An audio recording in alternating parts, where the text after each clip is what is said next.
In rural Montana, winter doesn't ease in. It hits hard, fast, and without apology. The weather alerts had been flashing all week. Historic snowfall, life-threatening wind chills, travel not advised.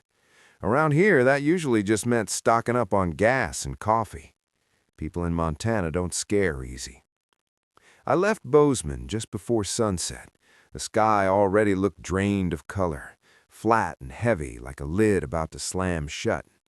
Snow drifted across the highway in thin sheets, sliding over the asphalt like pale shadows. The mountains in the distance were disappearing, swallowed piece by gray. My uncle's cabin sat 40 miles out near the foothills. After he passed in the spring, nobody had gone up there. The realtor suggested I check the place before listing it. Burst pipes, roof damage, wildlife getting inside. I volunteered without thinking too much about it. Maybe I just wanted one last look before strangers tore through it. The further I drove, the worse it got. The snow started falling thick and fast, heavy flakes slamming into the windshield. The wipers struggled to keep up, squeaking in protest. Wind pushed against the truck, nudging it sideways every few seconds. The temperature display on the dash dropped from 5 degrees Fahrenheit to -2 degrees Fahrenheit in less than 20 minutes. The radio cut out first. One second there was a country song playing, the next it dissolved into static. I switched stations, nothing but white noise. My phone followed soon after. No service. The world narrowed to the tunnel of my headlights. Fields stretched endlessly on both sides, now nothing but white plains under a darkening sky. Fence posts flashed past like ribs sticking out of the earth. I hadn't seen another car in at least 15 minutes. Then the engine jerked. Just once at first, a subtle shudder under my feet. "Come on," I muttered, gripping the steering wheel tighter. Another jerk, harder this time. The dashboard lights flickered. The heater's warm air turned weak, then cold. And then the engine died. No dramatic bang, no smoke, just silence. The truck rolled forward a few more yards before stopping dead in the middle of the road. Snow immediately began piling against the tires, wind rocking the vehicle gently at first, then harder, as if testing it. I turned the key. Click. Again. Click. Nothing. My breath fogged in front of me. The inside of the windshield began frosting at the edges. Outside, the storm roared louder, wrapping around the truck like it was alive. That's when I saw it. Through the swirling snow, far ahead, where the road should have been empty, a faint yellow glow flickered. At first I thought it was my imagination, just light reflecting off ice crystals in the air. But it didn't move. It didn't fade. It looked steady, warm, like a porch light. The problem was, I knew this stretch of road. There weren't any houses out here. The light didn't flicker. It stayed steady through the blowing snow, warm, yellow, almost inviting. Out here, in the middle of nowhere, that kind of light meant one thing: shelter. I checked my phone again. Still no service. The temperature inside the truck was dropping fast. Staying put meant waiting for help that might never come. I grabbed my flashlight, pulled my coat tight, and stepped out into the storm. The wind hit like a wall. Snow stung my face and forced my eyes half shut. Within seconds, my boots were sinking deep into drifts. When I looked back, my truck was already fading into the white haze, its shape softening as snow swallowed it. The light seemed closer now, or maybe everything else was disappearing. Each step felt heavier than the last. My breath came out in sharp, frozen bursts. The world had gone completely silent, except for the howl of the wind. No engines, no animals, no distant highway noise. Just me and the storm. Then the shape of the house emerged. It stood just off the road, a small wooden structure with a steep roof buried under snow. One window glowed from inside, the rest were dark. I stopped for a second, confused. I had driven this road before, dozens of times. There had never been a house here. No mailbox, no fence, no tire tracks leading to it, only smooth, untouched snow. I climbed the porch steps, which didn't creak under my weight. The boards felt solid, new almost, but the house itself looked old. Weathered wood, faded paint, a rusted metal handle on the door. I knocked. The sound was dull, swallowed by the wind. No answer. I knocked again, louder. The door slowly swung inward on its own.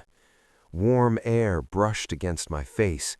It smelled faintly of wood smoke and something older, like dust and long-closed rooms. "Hello?" I called. Silence. Inside, a fire burned in the fireplace. Flames moved steadily, calmly, unaffected by the storm raging outside. A coat hung on a hook near the door.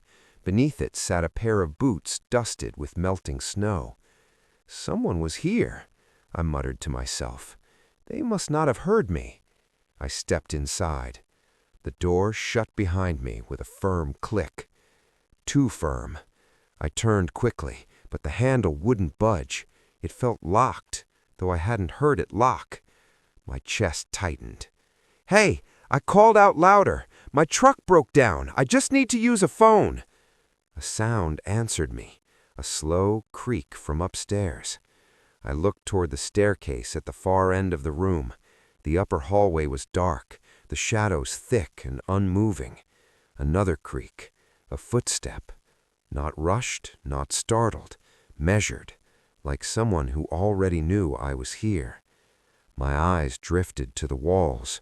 Photographs covered them, dozens of framed pictures arranged in careful rows.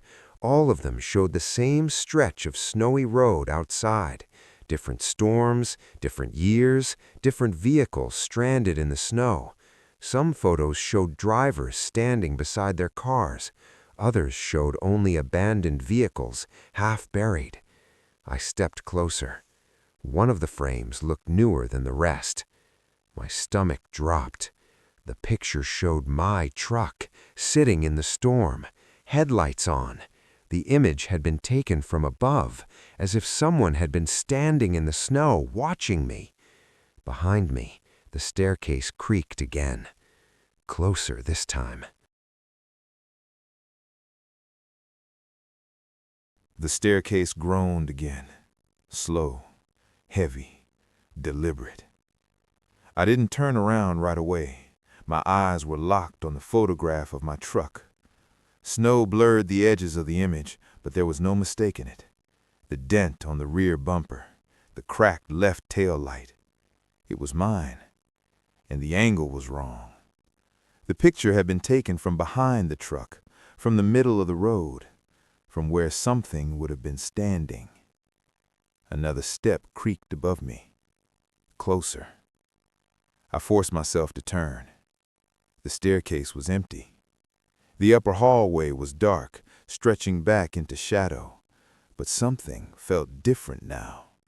The air had changed. The warmth from the fireplace was fading, replaced by a creeping cold that slid under my coat and wrapped around my ribs. Then I saw them. Wet footprints on the wooden floor at the base of the stairs. Bare feet. Long, thin, the toes stretched unnaturally, pressing deep into the wood as if they carried too much weight.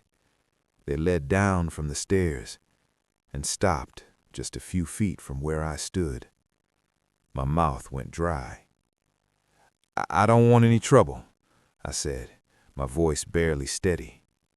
Silence answered me, but the silence felt crowded. I backed away slowly, my shoulder brushing the wall of photographs. One frame slipped and crashed to the floor, the glass shattering sharply in the quiet room. I looked down. The photo inside wasn't of the road. It was of this room. taken from the corner near the ceiling. It showed me standing exactly where I was now, staring at the fallen frame. The timestamp in the corner read tonight's date.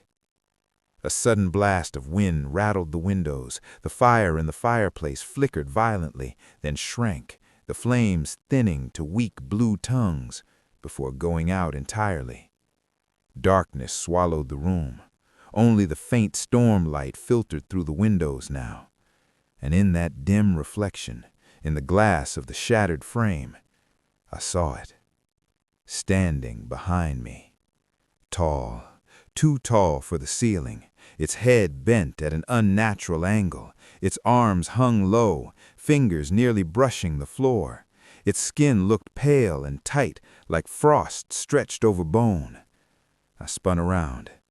Nothing there, but the cold breath touched the back of my neck. "Why do you show them the light?" I whispered, not sure why I asked. Something moved beside me. Not fast, just enough. A shape darker than the dark shifted near the staircase. Then I heard it. A voice. Not loud, not angry. Calm. "You came because you were afraid to be alone." The words didn't echo in the room. They felt like they formed inside my own head. You needed warmth. The front door creaked slowly open behind me. Snow blew in across the floor, but outside, the storm had stopped.